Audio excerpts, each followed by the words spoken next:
Shalom,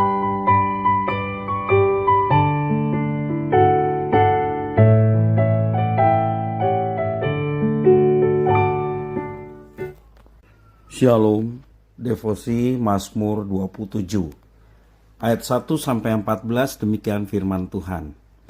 Dari Daud, Tuhan adalah terangku dan keselamatanku. Kepada siapakah aku harus takut? Tuhan adalah benteng hidupku. Terhadap siapakah aku harus gemetar? Ketika penjahat-penjahat menyerang aku untuk memakan dagingku, yakni semua lawanku dan musuhku, mereka sendirilah yang tergelincir dan jatuh. Sekalipun tentara berkemah mengepung aku, tidak takut hatiku. Sekalipun timbul peperangan melawan aku, dalam hal itu pun aku tetap percaya. Satu hal telah kuminta kepada Tuhan, itulah yang kuingini, diam di rumah Tuhan seumur hidupku, menyaksikan kemurahan Tuhan dan menikmati bait-Nya. Sebab Ia melindungi aku dalam pondoknya pada waktu bahaya.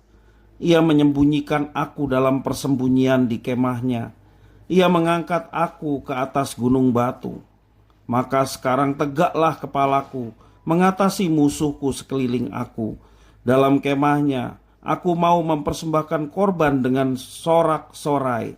Aku mau menyanyi dan bermazmur bagi Tuhan. Dengarlah, Tuhan, seruan yang kusampaikan, kasihanilah aku dan jawablah aku. Hatiku mengikuti firman-Mu.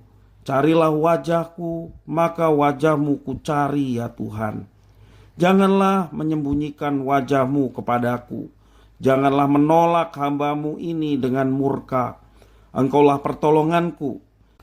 Janganlah membuang aku dan janganlah meninggalkan aku, ya Allah penyelamatku.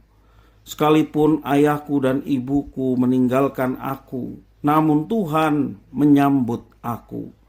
Tunjukkanlah jalan-Mu kepadaku ya Tuhan, dan tuntunlah aku di jalan yang rata oleh sebab seteruku. Janganlah menyerahkan aku kepada nafsu lawanku, sebab telah bangkit menyerang aku saksi-saksi dusta dan orang-orang yang bernafaskan kelaliman. Sesungguhnya aku percaya akan melihat kebaikan Tuhan di negeri orang-orang yang hidup. Nantikanlah Tuhan, kuatkanlah dan teguhkanlah hatimu, ya nantikanlah Tuhan. Demikian firman Tuhan. Ketakutan merupakan bayangan yang tidak pernah hilang dalam eksistensi manusia. Ketakutan akan penolakan, disalahpahami, ketidakpastian, ketakutan akan penyakit, atau bahkan kematian selalu menghantui perjalanan hidup manusia. Namun respon setiap orang bisa berbeda-beda. Daud sebagai orang pilihan Allah juga tidak luput dari rintangan berupa keinginan dari musuh-musuhnya agar ia mati. Namun cara Daud merespon rintangan yang hadir sangat berbeda. Daud datang dalam pengakuan tentang siapa Allah baginya, yaitu terang dan benteng hidupnya.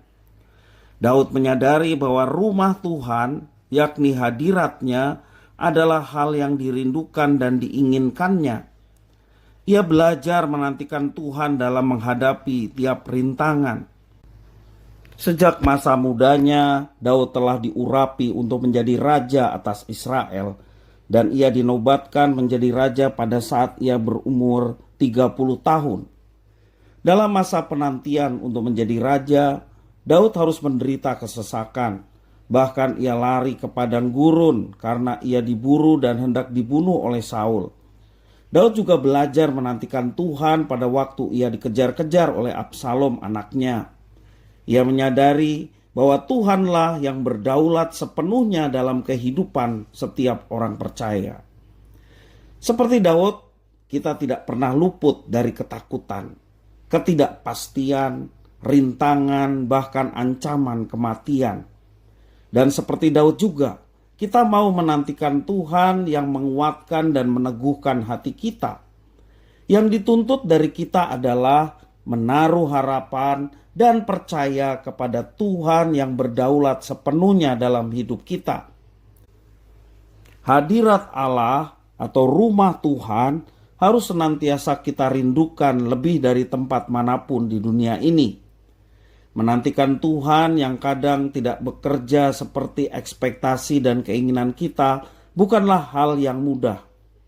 Namun kita belajar apa artinya berharap. Sebab seringkali dalam masa penantian yang tidak mudah itulah Tuhan menyegarkan, memperbaharui, dan mengajar kita. Dalam sesaknya kehidupan, mari kita menggunakan waktu yang Tuhan percayakan untuk senantiasa menemuinya dan mengerti maksudnya, sehingga kita tetap berjalan sesuai dengan kehendak dan ketetapannya. Nama Tuhan dimuliakan, hidup kita boleh terus mengalami penyertaan, bahkan hidup kita pun tetap boleh menjadi berkat bagi sesama. Tuhan Yesus memberkati.